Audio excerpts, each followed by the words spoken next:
What would you do if, in the middle of a courtroom, someone revealed a truth so shocking it silenced everyone in seconds?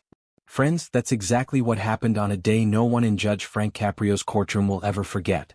A woman, trembling at the podium, suddenly broke down and blurted out a confession no one expected. Not the audience. Not the prosecutor. Not even Judge Caprio himself. The moment her words spilled into the air, the entire room froze. Papers stopped moving. Pens were lowered. The audience leaned forward in disbelief, their faces pale, their eyes wide. The prosecutor, who only moments before had been reciting violations with cold precision, stood speechless, his mouth half open as though the script he had rehearsed had just been torn from his hands. But it was Judge Caprio's reaction that told the whole story. He leaned back in his chair, his eyes narrowing in a mix of shock and sorrow. Decades of experience had taught him to expect the unexpected. But not this. Not a revelation so heavy that it cut through the ordinary rhythm of fines, tickets, and penalties like a knife through silence. What could this woman possibly have said that stopped justice in its tracks? Why did her confession cause hardened officers to glance away, blinking back emotion, and strangers in the gallery to wipe tears from their eyes? In those few seconds, the courtroom was no longer about law and order. It became a theater of raw humanity, where truth revealed itself in the most vulnerable way imaginable. One sentence, one confession shifted everything. And as the echoes of her words lingered, the only question left hanging in the air was this: what would Judge Caprio do now? Would he uphold the law as it was written, or would he step beyond it to honor something greater?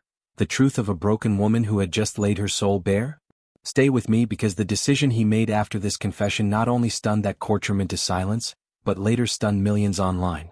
This was not just a ruling. This was a moment that redefined justice itself. To understand the weight of that moment, you first need to know where it happened, inside one of the most human courtrooms in America. The place where Judge Frank Caprio presides. He's known across the world for more than just his rulings. He's known for his compassion, for the way he leans forward when someone speaks, for the way his tone softens when pain hides behind someone's words. He's the kind of judge who listens not only to what people say, but to what they're afraid to admit. To many, his courtroom isn't just a place of justice, it's a place of second chances.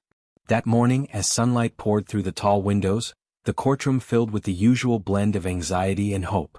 Some people waited to argue traffic tickets, others sat quietly with their hands clasped, whispering silent prayers that their cases might be treated with understanding. The hum of quiet chatter echoed against the polished wood, the faint shuffle of papers mixing with nervous breaths. And then she entered. A woman in her late 30s, small in stature but carrying an invisible weight that seemed to bend her shoulders. She clutched a folder to her chest like a shield, her knuckles white, her eyes avoiding every face as she made her way to the podium. You could tell before she even spoke that life hadn't been kind to her. There was something in the way she stood, part exhaustion, part fear, and part defiance, like someone who'd spent too long pretending to be strong. Judge Caprio looked up from the bench, offering his familiar, gentle greeting. "Good morning," he said, his voice warm enough to ease tension but steady enough to remind everyone that this was still a courtroom. "How are you today?" The woman hesitated before answering, her voice barely above a whisper. "I'm trying, Your Honor. Trying." The word hung in the air longer than expected. Her case was simple on paper, a series of unpaid violations, missed deadlines, and fines that had multiplied beyond her control. But as Judge Caprio flipped through the pages, his eyes caught something, perhaps not in the documents but in her silence. There was more to this story. There always was. Outside that courtroom, her life had become a quiet storm. She was a single mother working 2 part-time jobs, one at a laundromat, another cleaning offices late at night. Her pay barely covered rent, and when the car broke down she was forced to choose between fixing it to keep her job or paying off the fines that kept arriving in the mail. She chose survival, as most would. And with every choice the debt grew heavier, the guilt deeper.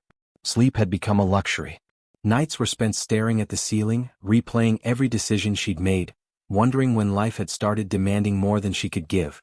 There were moments when she'd sit at the edge of her bed, looking at her reflection in the darkened window, whispering promises she didn't believe anymore. "It'll get better.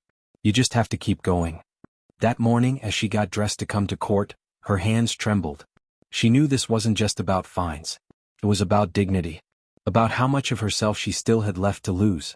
And yet, behind her trembling voice was something stronger, a determination born from years of fighting battles no one else saw.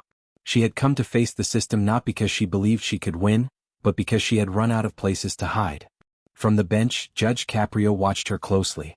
He'd seen nervous defendants before, people trying to talk their way out of responsibility, others hoping for leniency. But this woman was different. Her eyes didn't plead for mercy. They hid something deeper, the kind of secret that doesn't just live in the mind but in the body. The prosecutor began outlining the case in a flat tone, listing fines and penalties. But as the words echoed, the woman's shoulders sank lower. Her grip on the folder tightened. It was as if each number was another reminder of how far she'd fallen, of how little anyone in that room knew about the cost of survival. No one yet realized that the real story, the one that would soon stun the entire courtroom, wasn't written on those pages. It lived inside her, in the truth she had buried for too long. And when it finally came out, it would change everything. The woman stood at the podium, clutching the sides as if steadying herself against invisible waves. Her voice trembled at first, the kind of tremble that comes from years of carrying words too heavy to speak aloud. "Your Honor," she began softly, "I know I've made mistakes. I know I should have handled things differently. But I wasn't trying to ignore the fines. I just didn't have anything left to give." Judge Caprio looked up, his tone calm but encouraging. "Take your time," he said gently. "Just tell me what happened." She nodded, breathing deeply as if drawing strength from the air itself. "It started with one ticket," she explained. "I was parked outside the hospital. My son was sick that day, he had a fever that wouldn't break and I didn't have anyone else to watch him. I knew I shouldn't have left the car where I did, but I was scared. I thought I'd only be a few minutes." The courtroom listened quietly. Every word she spoke carried the fatigue of someone who'd been running uphill for too long. "I came back and found the ticket on the windshield. It was $50. I told myself I'd pay it when I got my paycheck. But then the hours at work got cut. The next thing I knew, there were late fees. Then another ticket. And another. Before I even realized it, I owed hundreds. Then it became thousands. It's like, it never stopped growing." She swallowed hard, her eyes glistening. "Every time I got close to catching up, something else would happen. My car broke down, rent went up, my son's school needed supplies. I was always one step behind." The audience could see her pain wasn't just about money, it was about exhaustion. The kind that seeps into your bones when you're doing everything right and still losing ground. "I tried to call," she continued. "I begged for a payment plan. But they said I was already too far behind. They said I'd have to come to court. I wasn't trying to run, Your Honor. I just didn't know what else to do." Her voice cracked as she looked down, ashamed. "Some nights I go to sleep praying that maybe the letters would stop coming. But they didn't. And every morning I'd wake up to another reminder that I was failing, not just the city but my son."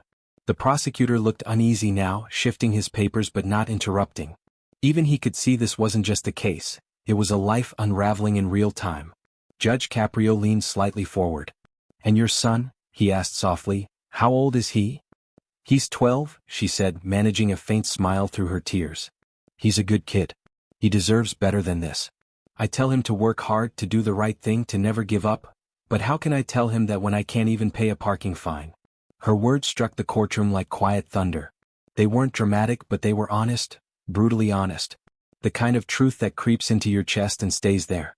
"I don't ask for pity," she added. "I just want a chance to breathe again. To stop choosing between food and fines. Between being a mother and being a law-abiding citizen." The spectators behind her exchanged glances. Some shook their heads, others nodded slowly. You could feel the shift happening. She was no longer just another defendant. She was a reflection of every person who'd ever fought silently to stay afloat in a world that punishes struggle. But even as she spoke, something about her tone suggested there was more.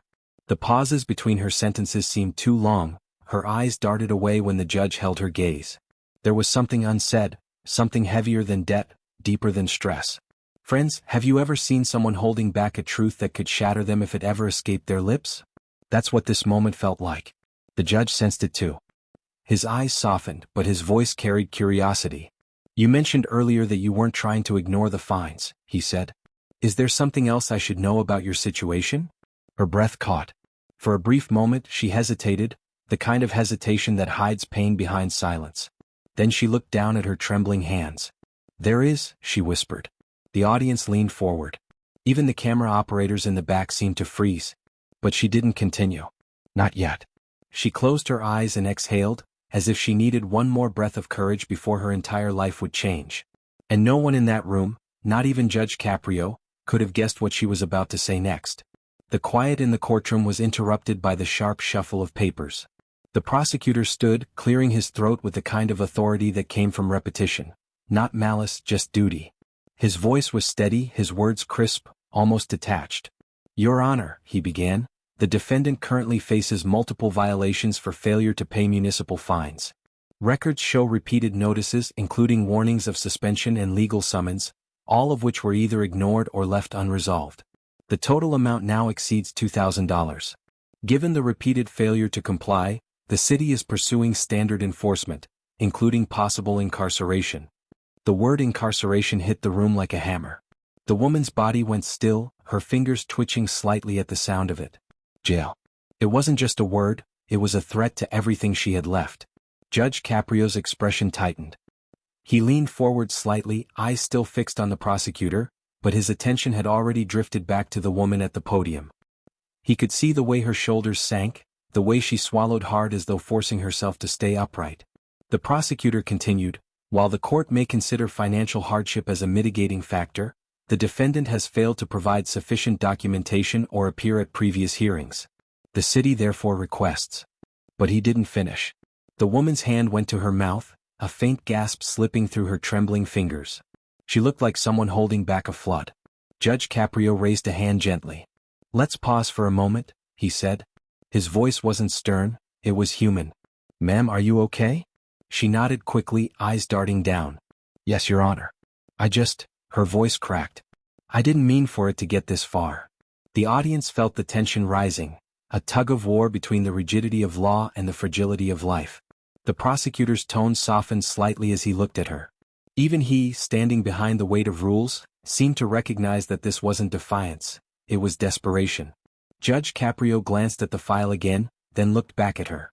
These violations span almost a year, he said. You've missed multiple deadlines, ignored notices. Why didn't you reach out? Why not come in earlier to explain what was happening? Her lips quivered.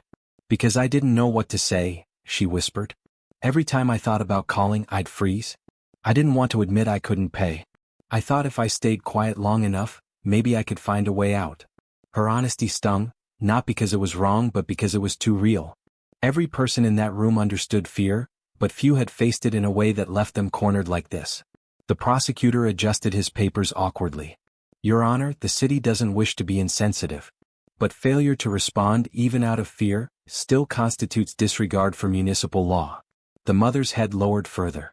Her hair fell over her face as she whispered, I know it does.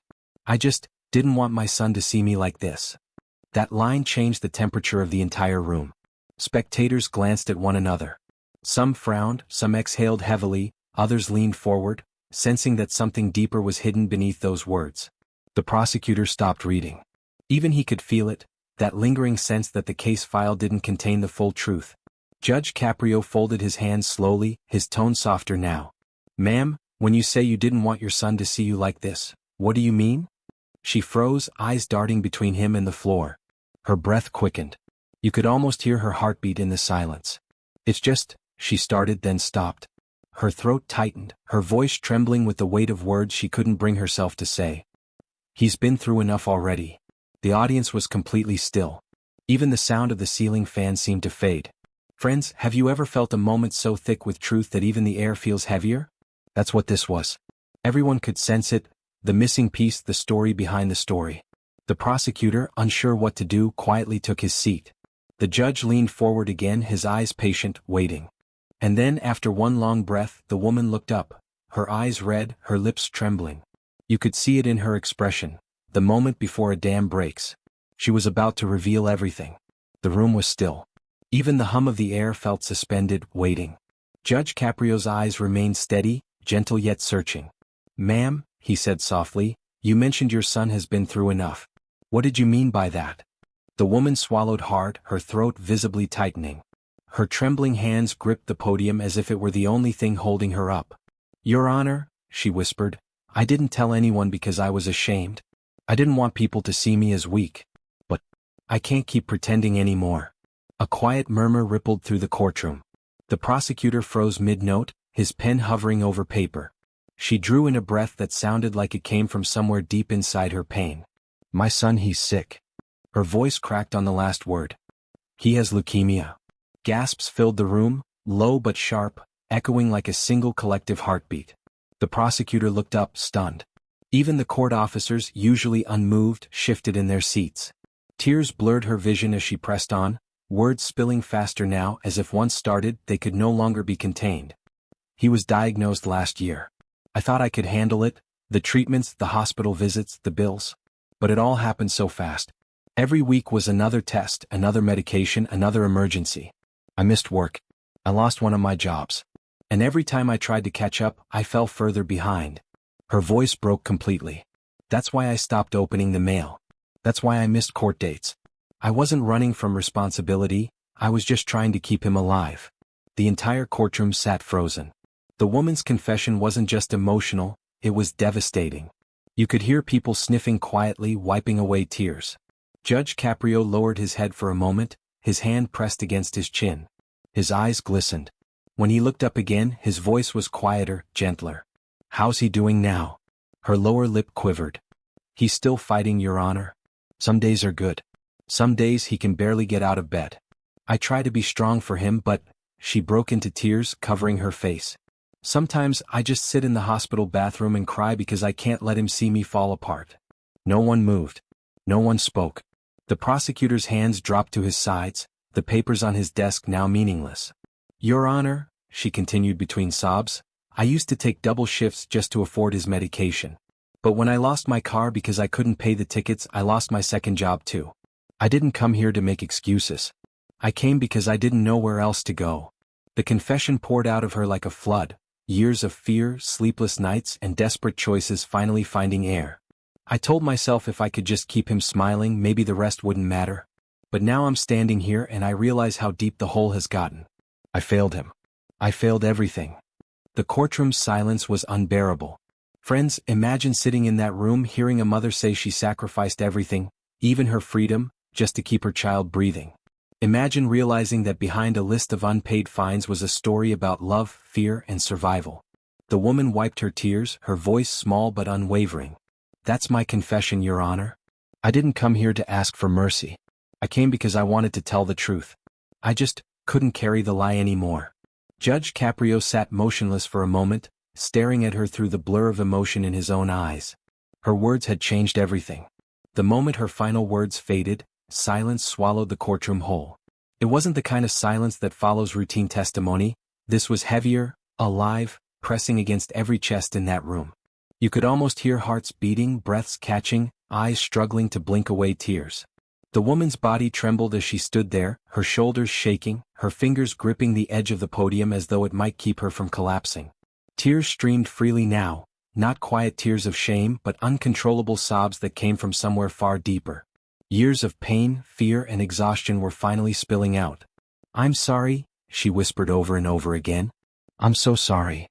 Judge Caprio didn't interrupt. He didn't move. He simply sat still, his gaze steady, his eyes glistening with quiet empathy.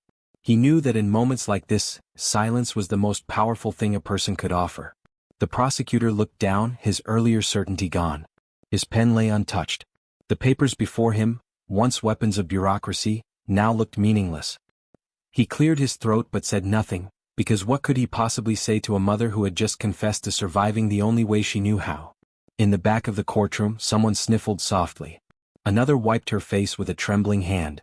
Even the court officers, men trained to remain stoic through the worst, stood still, their expressions cracked open by emotion. The woman tried to steady herself, wiping at her cheeks, but the tears wouldn't stop. I didn't want to hide anymore, she said between sobs. I just wanted someone to understand. I know what I did was wrong, but I didn't do it out of defiance. I did it out of desperation. Her voice broke again. I would have sold everything I owned if it meant saving my son. But in the end, there was nothing left to sell but my pride. The line hit like lightning. A murmur swept through the spectators, a sound that was neither speech nor whisper, but something rawer. Judge Caprio's eyes lowered. His jaw tightened for just a moment before he leaned back in his chair. The weight of decades spent balancing compassion and justice was etched across his face. Friends, picture this scene. A courtroom built for judgment transformed into a sanctuary of truth. No one knew what would happen next. Would the judge enforce the law, cold and unyielding, or would he reach for something higher, a justice that understood pain before punishment? The woman's cries softened to quiet sobs. Her voice came again, fragile, trembling, but still strong enough to be heard. If you need to punish me, I'll accept it. I just needed to tell the truth before I couldn't anymore. The words hung in the air, floating like a confession to something greater than law. Judge Caprio looked at her for a long time, saying nothing. Every second stretched like eternity. You could feel the entire courtroom holding its breath. And in that silence, in that unbearable waiting, the tension reached its breaking point. Because everyone knew that whatever came next would define not just this woman's future, but what justice itself truly meant. Judge Caprio exhaled slowly, his hands clasped before him. The courtroom waited, every breath, every heartbeat suspended in quiet anticipation. When he finally spoke, his voice was calm, deep and steady, yet heavy with emotion. "Ma'am," he began softly, "I've been on this bench for many years. I've seen people come in here with excuses, with anger, with denial. But what you've shared today, that's not an excuse. That's truth, the kind that humbles all of us." The woman lifted her tear-streaked face, her lips trembling as she tried to meet his eyes. He continued, "The law is here to keep order, yes. But it was never meant to forget the human being behind it. What you've done for your son, the sacrifices you've made, that's not something I can punish. That's something I have to respect." The prosecutor lowered his head. Even he couldn't argue. Judge Caprio leaned forward slightly, his tone firm yet tender. "You've been punished enough, not by this court but by life itself. No parent should have to choose between paying a ticket and saving their child. That's not justice, that's a failure of compassion." He paused for a long moment, letting the weight of his words settle. Then he gently closed the file before him. "The court is dismissing the fines," he said, his voice resolute. "There will be no jail, no penalties. You are free to go, and I hope, with all my heart, that your son gets the miracle he deserves." Gasps broke across the courtroom. One woman in the audience began to cry openly, her sobs echoing softly against the walls. The defendant's hands flew to her mouth, her body trembling in disbelief. "Thank you, Your Honor," she whispered through tears, her voice barely audible. "Thank you." Judge Caprio smiled faintly, his eyes kind but firm. "You don't owe me thanks," he said. "Just promise me you'll keep fighting. For him. For yourself. And when life gets heavy again, remember there's always room in justice for mercy." The woman nodded, still crying as the entire courtroom rose in quiet awe. For a moment no one moved. They had just witnessed not a verdict, but a miracle. Some stories remind us why the world still believes in goodness, and this was one of them. One woman walked into a courtroom expecting judgment, but what she found instead was compassion that changed everything. Friends, think about that moment. One confession. One truth. And suddenly, the courtroom, a place built for punishment, became a sanctuary of humanity. We live in a world where people are often measured by mistakes, not by the battles they fight in silence. But that day Judge Caprio showed the world something rare, that justice doesn't always mean punishment. Sometimes it means understanding. Her words, "I was just trying to keep my son alive," echoed far beyond those courtroom walls. And in that moment, millions watching online saw more than a case, they saw themselves. They saw struggle, love, and the strength it takes to tell the truth even when it hurts. It's easy to look at someone's failures and call it irresponsibility. It's harder to look at their pain and see the courage behind it. Judge Caprio reminded everyone that compassion doesn't weaken justice, it completes it. Because laws may guide society, but mercy is what keeps us human.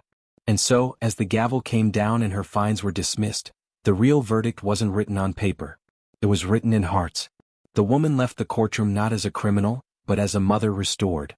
Now, friends, I want to ask you, what would you have done if you were sitting in Judge Caprio's chair that day? Would you have enforced the law exactly as written? Or would you have seen what he saw, a story too human to punish? Tell us in the comments. Your thoughts matter more than you think, because every time we talk about compassion, we make the world a little more just. If this story touched your heart, share it with someone who needs to be reminded that empathy is still alive. Like this video so more people can see that sometimes, mercy saves more than punishment ever could. But stay tuned, because in the next case Judge Caprio faced a truth even harder to hear, one that would test the very meaning of justice itself.